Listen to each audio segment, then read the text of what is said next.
अस्सलाम वालेकुम students. Last lecture में हमने चैप्टर 7 स्टार्ट किया था, वेक्टर्स, और आज हम डिस्कस करेंगे कि finding vertex of a parallelogram by using vector method. First of all, equal vectors क्या होते हैं? Two vectors A B and C D are said to be equal if they have the same magnitude and same direction. Means ऐसे दो vectors जिनकी direction भी same हो और जिनकी लेंथ भी सेम हो, मैग्नीट्यूड भी सेम हो, उन्हें हम इक्वल वेक्टर्स कहते हैं। अगर फिगर में देखें तो यहाँ पे हमारे पास दो वेक्टर्स हैं, एक वेक्टर ए बी है और दूसरा सी डी है। दोनों की डायरेक्शन भी सेम है और दोनों की लेंथ भी सेम है। इट मीन्स के ए बी और सी डी जो हैं वो इक्वल वेक्टर्स। आपके सामने ये जो फिगर है ये पैरेललोग्राम है ए बी सी डी, और आपको पता है कि जनरली पैरेललोग्राम में ऑपोजिट साइड्स जो हैं वो इक्वल भी होती हैं और पैरेलल भी होती हैं। मींस ए बी इक्वल होता है सी डी के, और इसी तरह से बी सी इक्वल होता है डी ए के। लेकिन क्योंकि वेक्टर्स में हम डायरेक्शन को मद्देनज़र रखते हैं, तो डायरेक्शन को कंसीडर करते हुए अगर देखा जाए तो यहाँ पे opposite vectors A B equal हो जाएगा डी सी के, सेम डायरेक्शन लेनी है। इसी तरह से ए डी वेक्टर इक्वल हो जाएगा बी सी वेक्टर। और अगर हमने किसी भी फिगर को प्रूव करना है कि वो पैरेललोग्राम है, चार वर्टेक्स हों जिसके, तो उसमें हम यही प्रूव करते हैं कि उसके ऑपोजिट साइड्स जो हैं सेम डायरेक्शन देखते हुए उनकी, कि वो इक्वल हों। ठीक है, मींस ए बी इक्वल हो जाए डी सी के और ए डी इक्वल हो जाए बी सी के, तो वो फिगर जो है वो पैरेललोग्राम होगी। एक्सरसाइज पे आते हैं, एक्सरसाइज 7.1। क्वेश्चन नंबर 7 है, if A B C are respectively the points 2, -4, 4, 0 and 1, 6, use vector method to find the coordinates of point D if first case है कि A B C D is a parallelogram और second case है कि A D B C is a parallelogram. अब first case consider करते हैं जिसमें हमारे पास A B C D parallelogram है। क्योंकि हमारे पास तीन वर्टेक्स दिए हुए, ए बी सी, तीनों के कोऑर्डिनेट्स दिए हुए, तो हम फोर्थ जो डी वर्टेक्स था उसके कोऑर्डिनेट्स पोज कर लेते हैं। Let x y be the coordinates of vertex D of parallelogram.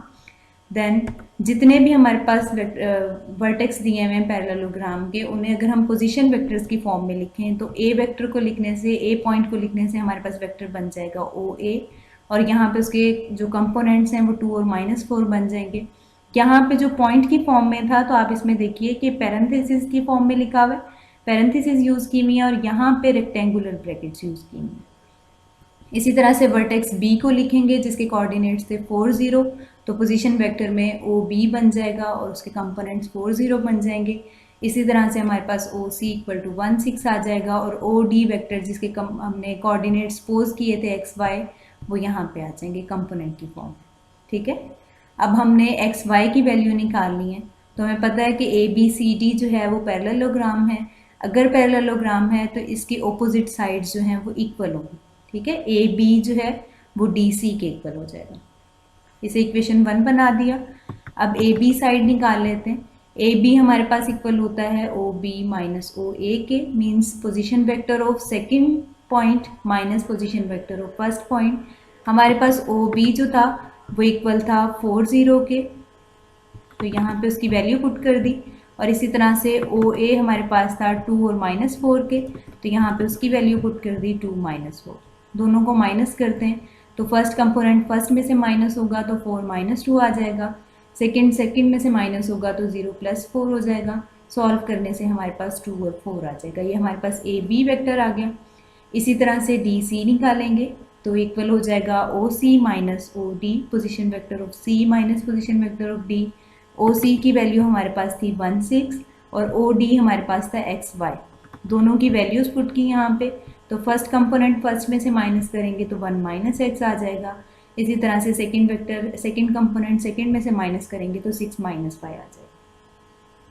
अब इन दोनों की वैल्यूज इक्वेशन 1 में पुट करते हैं जो हमारे पास थी A B equal to D C. Values put करने से ए बी की जगह पे 2, 4 आ जाएगा, डी सी की जगह पे 1 - x और 6 - 5 आ जाएगा। क्योंकि दोनों इक्वल हैं तो इनके कंपोनेंट्स भी इक्वल होंगे, तो वहाँ से हमारे पास आ जाएगा 2 इक्वल टू 1 - x, एक इक्वेशन बन गई, और सेकेंड इक्वेशन 4 इक्वल टू 6 - 5, ये सेकेंड इक्वेशन आ गई। फर्स्ट इक्वेशन को सॉल्व करते हैं तो x is equal to 1 minus 2 आ जाता है। 1 माइनस 2 मीन्स -1, तो ये हमारे पास x कोऑर्डिनेट आ गया। इसी तरह से सेकंड इक्वेशन को सॉल्व करते हैं तो y इक्वल टू 6 माइनस 4 आ जाता है। यहाँ से हमारे पास y की वैल्यू 2 आ गई, तो हमारे पास जो d के जो कोऑर्डिनेट्स आए हैं वर्टेक्स d के, वो -1 और -2 आ गए। ठीक है, अब ये केस था जब हमारे पास पैरेललोग्राम ABCD थी। अब सेकंड केस कंसीडर करते हैं, when ADBC is a parallelogram. तो इस केस में फिगर क्या बनेगी कि फर्स्ट पॉइंट A हो जाएगा, फिर D, फिर B और फिर C आ जाएगा। यहाँ पे भी हमने D के कोऑर्डिनेट्स निकालने हैं, तो फर्स्ट केस में हम कोऑर्डिनेट सपोज कर लिए थे x y। यहाँ पे हम सपोज कर लेते हैं कि AB जो हैं वो कोऑर्डिनेट्स हैं वर्टेक्स D के। अगर AB कोऑर्डिनेट्स हैं तो OA हमारे पास 2 माइनस 4 था, OB 4 0 था, इसी तरह से OC 1 6 था। और जो हमने कोऑर्डिनेट्स D के सपोज किए हैं उसे अगर वेक्टर फॉर्म में, पोजीशन वेक्टर की फॉर्म में लिखेंगे तो OD इक्वल टू AB आ जाएगा। अब क्योंकि ADBC पैरेललोग्राम है तो इट मीन्स कि इसके ऑपोजिट साइड्स जो हैं वो इक्वल होंगी। यहाँ से इस पैरेललोग्राम में AD इक्वल हो जाएगा CB के। डायरेक्शन को फोकस में रखना है, सेम डायरेक्शन लेनी है। AD इक्वल हो जाएगा CB के। ठीक है, ये हमारे पास इक्वेशन 2 आ गई। अब दोनों की वैल्यूज निकाल लेते हैं। AD की अगर वैल्यू निकालें तो AD इक्वल होता है position vector of D minus position vector of A। OD की वैल्यू हमारे पास AB थी और OA की वैल्यू हमारे पास है 2 माइनस 4। दोनों की वैल्यूज पुट की, फर्स्ट कंपोनेंट में से फर्स्ट माइनस किया तो A माइनस 2 आ गया, सेकेंड में से सेकेंड माइनस किया तो हमारे पास B प्लस 4 आ गया। ये AD की वैल्यू आ गई। अब CB की वैल्यू निकाल लेते हैं। CB इक्वल होता है OB माइनस OC के, क्योंकि OB की वैल्यू हमारे पास है 4 0 और OC की वैल्यू है 1 6। तो दोनों वैल्यूज पुट करते हैं, दोनों कंपोनेंट्स को माइनस करते हैं तो 4 माइनस 1 आ जाएगा और इसी तरह से 0 माइनस 6 आ जाएगा। सॉल्व करने से हमारे पास 3 और माइनस 6 इक्वल टू CB आ गए। अब दोनों की वैल्यूज इक्वेशन 2 में पुट करते हैं, जो कि हमारे पास थी AD इक्वल टू CB। दोनों वैल्यूज पुट करेंगे तो हमारे पास AD इक्वल टू आया था A माइनस 2 और B प्लस 4। तो A minus 2 B plus 4 equal हो जाएगा 3 और माइनस 6 के। फर्स्ट कंपोनेंट फर्स्ट के इक्वल हो जाएगा, सेकंड सेकंड के इक्वल हो जाएगा। तो हमारे पास दो इक्वेशंस आ जाएंगी, A माइनस 2 इक्वल टू 3 और B plus 4 equal to minus 6। A की वैल्यू निकालते हैं तो इक्वल आ जाएगी 2 प्लस 3 के और यहाँ से A इक्वल टू 5 आ गया। इसी तरह से सेकंड इक्वेशन को सॉल्व करते हैं तो B equal to minus 6 minus 4 हो जाएगा, 4 दूसरी तरफ लेके जाएंगे तो, और यहाँ से B की वैल्यू माइनस 10 आ गई। दोनों कोऑर्डिनेट्स D के निकल आए, तो हमारे पास जो वर्टेक्स D है उसके कोऑर्डिनेट्स हो जाएंगे 5 और माइनस 10।